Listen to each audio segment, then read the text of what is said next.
Yeah, welcome back. Before we introduce our guest, let's just talk about handball. I talked about it earlier before we went on that short break. Pillars, the other ones, they actually lost ground on the title race. I mean, they've been thinking they want to retain their title. But let's just take a look at the results of what went down last night. We have Pillars losing ground in their quest to retain their title. But then we'll start with the match day 11 results, starting with that of the women, where you have Edo Dynamos and Desert Queens in action, but the Edo Babes were the one who won 30-19. Safety Babes and Benue Queens, it was 36-28, and Imo Grasshoppers and Defender Babes, it was a tie, 26-26. There was no breaking these ladies. And of course, for the men's higher, yes, we have COS Shooters, 1-point victory over Carter Stars. Legacy side is 34-24 over Pillars. That's the result Cecilia talked about. Just, I think it's a little blip. Pillars will be just fine, and they will go on to retain the title, fingers crossed.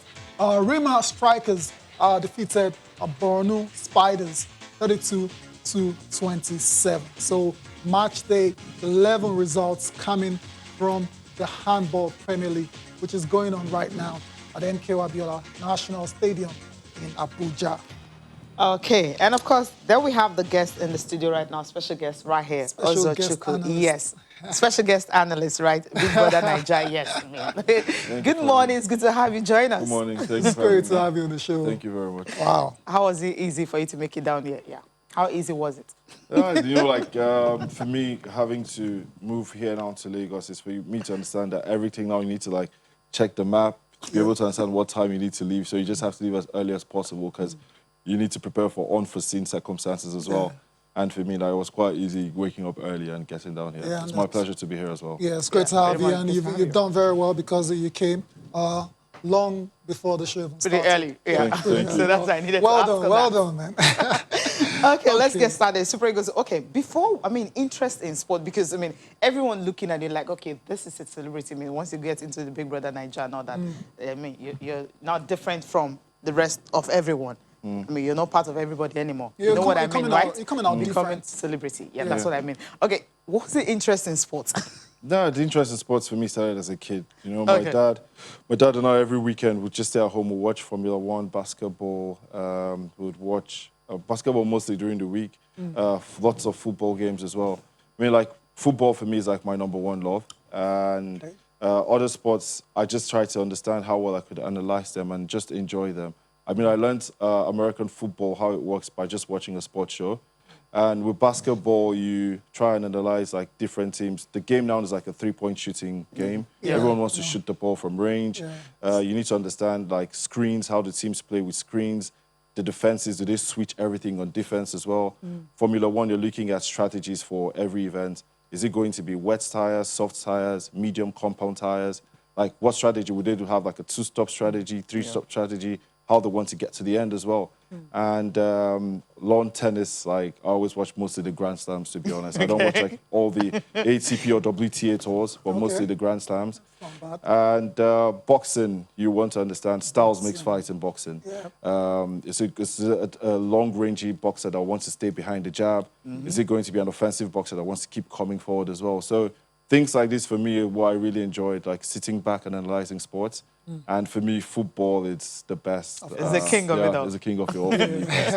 Understandable. We can all relate to that in this part of the world. And that's why we're focusing on football, on this segment. Yes, right. Which is the king of Super all Eagles sports. of Nigeria. Yes. In action on Friday against Sierra Leone. And a lot of people expect Nigeria to get the job done in that one, win easily, perhaps with a few goals. What are you most looking forward to seeing in that game on Friday? I think I'm looking forward to seeing the goalkeeper, Okoye, because for me, I think his name is Maduka. Okoye, because for me, growing up, the goalkeeping position is the position I played as a kid growing up. Okay, just like me as well.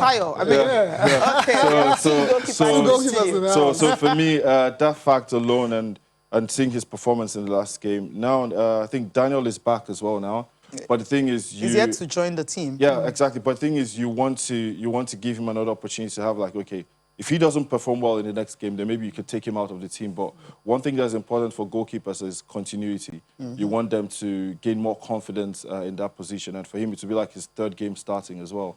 So it's one position in a football team that you don't want to change a lot. It's very crucial. It's very crucial. So because the goalkeeper makes one error and everything just goes. It's magnified. It's more magnified than all the other positions as well. So you want him to start the game and you want him to keep improving. Because for me, since Iyama left, I think we've struggled to really have that one person that we know that's competent enough to handle anything that's coming that way on the field. So I think it's him. He's the one person I'm really looking for. Interesting. Quickly, before we look at the players in camp, I just want to say quickly that from everything you said, you seem to rate Maduka very well. Yeah. Highly. Yeah, I do. Because like for me, he has the. Why? What have you seen about him? Because for me, he has the ethos of a modern day goalkeeper. Okay. Because that's what you want. We want goalkeepers now that will be confident enough to receive the ball, play the ball with their feet as well, command the box as well. Right. So that's the ethos of a modern day goalkeeper. And if he has that, I think it's something he could also build on as well. Okay, that's what you think, Daniel Akpem, because we saw him with Kaizer Chiefs. He was wonderful, you know, in the season, PSL in South Africa and all that. So despite that performances, so if he doesn't maybe do well, if he gets to join the team, because we don't know if he's going to arrive today, because we have 16 players now. We know that Osimhen will be coming in today. Players in camp. But then he hasn't come in. But if maybe he gets the nod from the coach and maybe his performance wasn't so cool, that should just be the end of it. No, I don't think it should be the end of it. Like, you always want to give people multiple chances. Because some people are actually slow burners as well. So I don't think if he doesn't perform well, you still find friendlies and stuff to give him an opportunity to build back his confidence again. I actually have I have a lot of time for Maduka as well. I saw him play, keep a clean sheet as well in the Dutcher Divisie just over the weekend for his club. So it's coming up, and it just needs to continue. Second clean sheet, right? Yeah, so we'll see what will start and go. On Friday, that's not for us to decide. That's for the coach and Gennaro Rohr. Now, let's give you updates on the players in camp, the guys that took part in training yesterday. The captain, of course, has been around for a while now. Ahmed Musa, William Troost Ekong, vice captain, Alex Wobi, Olaina, Joe Aribo, Leon Balogun, Kevin Apoguma, Sebastian Osigwe, another goalkeeper. I'll ask you about Sebastian shortly. Zaidu Sanusi, Tyrone Eboehi, Etebo Ogenekaro, Maduka Okoye, Ikechukwe Zenwa. I'm surprised to see him there was on standby. He's found his way to camp. Perhaps Daniel is not coming. I'm not too sure. Daniel isn't arrived, so he's training with the team right now. Just training, right. Chidozie Awazin, Kelechi Iheanacho, and Emmanuel Dennis. You also have Chidera Ejuke, Samuel Chukwueze, and Paul Onuachu is expected to arrive. Maybe he has arrived already. Because I know NFF, had a sponsorship deal that they signed, and Paul Onuachu. They were around, they were there. New type sponsors. Anyways, let's get on with the show, and let's before we listen to Gennaro Rohr and some of the other players, what they have to say concerning this match. Sebastian Osigwe, another goalkeeper, like I said, since Iyama retired, it's been we haven't really seen a stable, competent, number one. And Sebastian, new face in the team. How much do you know about this guy? Actually, personally, I've not seen so much film on him, but I would say it's something when you're like a new player and you come into the squad. So that way you feel now like you're among. You feel now that, okay, now that I'm here, I want to stay here. So I think for him, it's all about how hungry or how much does he want it. Because now you're there, you don't want to get one call-up. You don't want to have just one international call-up.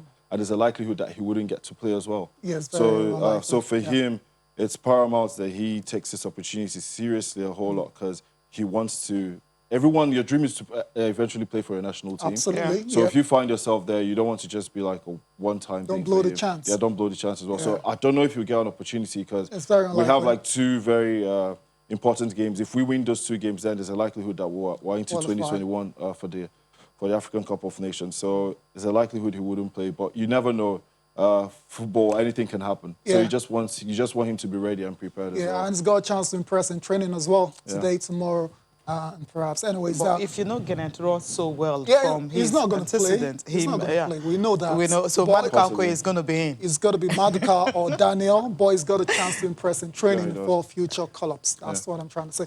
Anyways, let's go ahead now. Cecilia, we have some players speaking ahead of tomorrow's game. Yeah, before we listen to the players, let's listen to Gennaro Rohr talking about preparations for the game. The expectations are to make a good match, like always. The result now is important. It's not a friendly, it's a competition. We want to win it. We are at home and we want to win the game. It's very simple, but it will be difficult, very difficult. We remember that games against Seychelles in Asaba were difficult, was a little score only. It will be again a difficult match. We have to go into the match immediately with our strengths, with our offensive spirit, and to try to score quickly a goal. If not, you have to be patient and to continue to play football. We know the importance of the game, and we know that if we win this game on Friday and then win the next game on the 17th, we're going to qualify to the AFCON. So, as you can see, the boys, everyone is happy in the team. We are just expecting the rest of the boys. So we are just ready, waiting for on Friday to come. As you can see, the last two friendly games that we play is a lot of young players in the team. So the coach tried to give everybody the chance to show himself. So I think with the good players that we have, everybody is just ready. It's just the chance that everybody needs. I think we have enough players that can score goals in the front anyway. So, but yeah, of course, it's always good to contribute. But our main job is to defend and try and keep the zero. Yeah, we're hungry. You know, we've been waiting for this game for over a year, and yeah, we're going to try and play for the win. We want to play the next AFCON. We want to go and try and win it. So, yeah, I think everyone's going to be ready to go. Okay, everyone should be ready to go. That's just there. Okay. I mean, Ty, what are you trying to do? Okay, I'm trying to put on. I want to put him on the spot. Yeah, I mean, it's just a little fun. Nothing, nothing too serious. But you listen to Trustekong, Ahmed Musa. These guys are, been there, done it. Sierra Leone is expected to be easy, on paper. But you heard the coach say, no, we're not underrating them. Ahmed Musa is saying the same thing as well. Joseph Yobo yesterday said, nah, these guys can be very tricky customers. But surely, 3 points on Friday. I think if there's any approach you want everyone to take, you want them to take Yobo's approach, which is, because whenever you face a football team or whatever sport or events you're doing, and you think that there's a little bit of an unknown in your opponents, then you should actually be worried because you feel okay already going into the game. I mean, football players and athletes are human beings. You go into the game with that mentality that, okay, I have this covered. Like, we're going to take these people down as well. And it should be easy.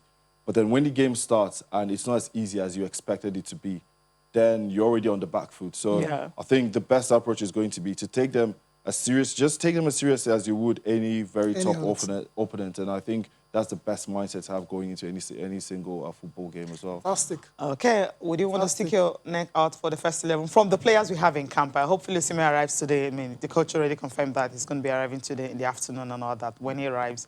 And then that's making 17 players for now.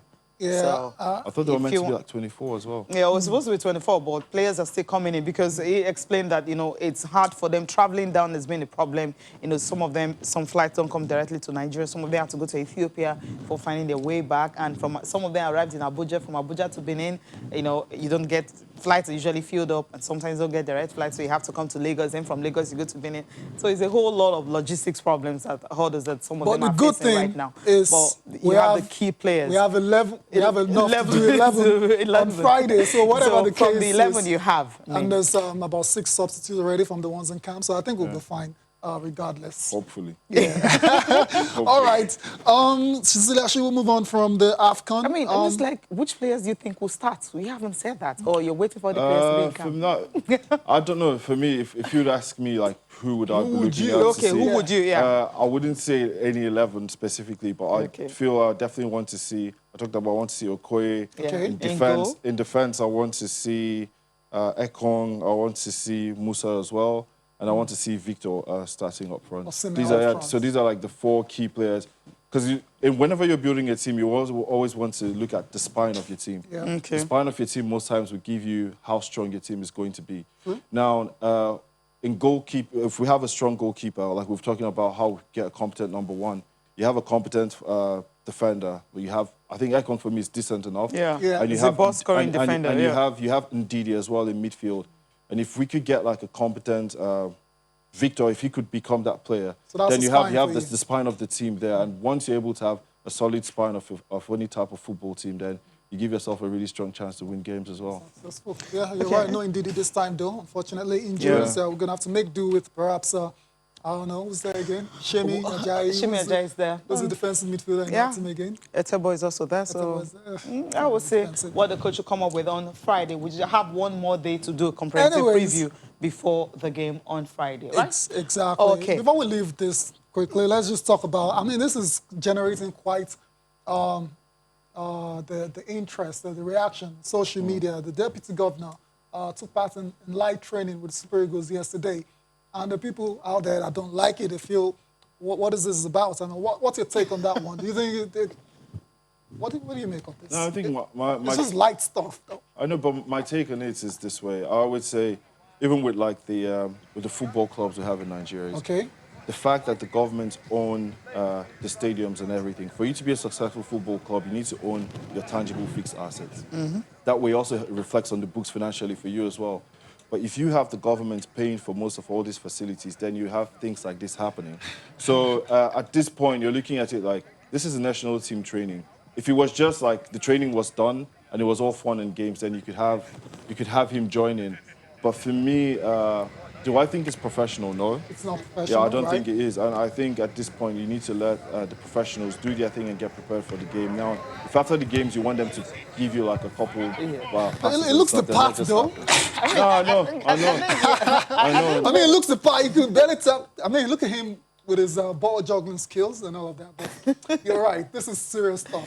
But I think this happened after. If you check, it's a bit darker now compared to when they were training. This happened maybe after they were done with their training. He just came for a visit and decided to run. He decided to just run. I think that's what happened here. It wasn't like part of the main training. No, he wasn't part of it. It was after the training he came to see the boys, and of course he just had to like juggle the ball with them and other. Just on the lighter note to feel that okay, you guys can feel at home. You know, we're ready to host you. I think that's what it's all about. Yeah, well. So it's not like really. Like I said, it's generating quite the reaction. But I think it's just trying to be friendly with them. Is the lighter, the lighter stuff. Anyways, okay, so let's leave Nigeria now. Yeah, let's go abroad and talk about. Or rather, before that, there are some other AFCON qualifiers for today, right? Okay. You have other games that will be played today in the African Nations Cup qualifiers. Some African teams will be in action later today. We can have some of them. I mean, Group A, you have Guinea and Chad will be in action. In Group E, Mauritania and Burundi will also be locking hands later today in the AFCON qualifiers.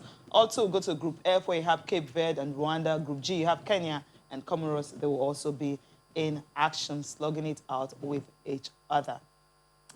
Okay. Which other groups do we have? We have Group I, we have Senegal and Guinea-Bissau. Then Group J, you have Libya and Equatorial Guinea also in action today in the AFCON qualifier. So the race for 2022, it's really Friday is all that matters to us. Okay, that's when you'll be focusing on, right? Exactly. Okay. Let's go on now. All right, let's talk about some international friendlies, right? Also, international matches, World Cup qualifiers in Europe now. Portugal are going to be in action. Friendly first of all, then they'll be taking on for qualification, playing the UEFA Nations League as well. Ronaldo is a story. Had COVID a few weeks back. Has been back since then, scoring goals, and he stepped up to training for Portugal yesterday. Yeah, I think with the Portuguese national team, they are currently reigning champions of the Euros as well. Yeah. And I think one good thing that's happened with them is since they won the Euros, they've had like lots of young players step up. You have Bernardo Silva, João Felix, you have Bruno Fernandes as well from Manchester United. So I think for them now, they have lots of competent pieces that would surround Cristiano.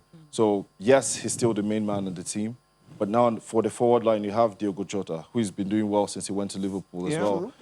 And you have João Felix, who's an Atletico Madrid. So you have these players who have the legs to do all the running in and around the forward lines. And that way you could have Cristiano. Cristiano is always going to be a threat in the box, in the air, on the floor as well. So now they have all they need for me to challenge both in the Nations League and also... because they also had to move the Euros as well. Yeah, Euros and also when the Euros are come by. So I think for them, they're stronger than they were for me when they won the Euros. So I think they have like a stronger chance now as well. You've got points there. A lot of players are stepping up. Young players stepping up now João Felix, Diogo Jota, just to mention a few. Let's talk about, okay, there's not enough time to talk about his rival. When we come back, we'll be asking also what he makes of the Ronaldo-Messi rivalry after this break. Channel Sport this morning. We still have Ozo with us. Ozo, before the break, talked about Ronaldo. We're about to talk about Messi now. Messi as well, getting ready for World Cup qualifier, Argentina versus Paraguay. But Messi this season, we know what has happened from his issues of wanting to leave Barcelona. Now he's going to have to stay for a year at least. And wasn't scoring from open play until just recently, scoring a lot of penalties. What do you make of Messi that we're seeing in towards the end of 2021? I think he's in a team now where he feels like he has to do a whole lot more. You look at the Barca team, they lost Suarez. You look at the problem of where do we play Griezmann in the team? Because Griezmann most times when he's on the pitch, he does a lot of things that are similar to what Messi does. True. So the problem is how do you fit both of them into the team? And Ronald Koeman for the initial part has been putting Griezmann on the bench, but now he feels like he has to play him. For me, the best thing that happened to Messi is actually Ansu Fati, because there you have, yes, he's still very young, but then the thing is, age is not like really important for me in sports, is can you play, can you perform? And for me, Ansu can play and he can perform well as well. So, unfortunately, he's injured now, though. Yeah, but the thing is, you want other players now to step up. You want Coutinho to step up. You want Dembele to step up. Because Messi, for me, he's still himself, but he's trying too hard a whole lot of times. And for me, that was hampering. It shouldn't be that way. That was hampering his performances as well as the teams as well. Okay. Interesting. So Lionel Messi in training with Argentina. Okay, that's it for Messi and Ronaldo. If you go into this, it never ends. You know, but I think for me, it's something that these are two people that there should be an example to everyone, even like in our everyday job. Yeah. They dedicated themselves to nutrition, to performances. They worked really, really hard to be able to keep those high levels. And I think it's something that people always look at just the glamour part, but they don't look at the hard work part. So I think everyone should really apply themselves and work hard enough like both of them have. Okay. All right, let's leave, players. I mean, because it's hard to really, when the debate starts and people start talking about Messi, Ronaldo is the best, I think we just enjoy them play and just what they've been able to bring to football, something different that I've never seen before. It just boils down to, I've never seen someone dominate. It boils down to but then hard the work and dominance has dedication been a long time. Hard work and dedication. That's Those what are it's the all most about. important thing, yes. So that's what young players should pick from them and just learn from them. Exactly. In all aspects of life. So no debate about Messi or Ronaldo here on the show. Because debate will always go on. It's part of football, and it's down to preference as well. It depends on the kind of player you like. Or it depends on the club you support. Yeah. Exactly. If you're a Barcelona supporter, you of course say Messi. So if you support Real Madrid, or Man United, or Juventus, you say it's Ronaldo. It's always like that. Okay, anyways, let's leave those two players and talk about something really interesting coming from England. Yeah, where you have the English Football Association. Yeah, chairman. Chairman. I mean, former chairman. Sorry. He has resigned Greg after Clark. That remark that he made referring to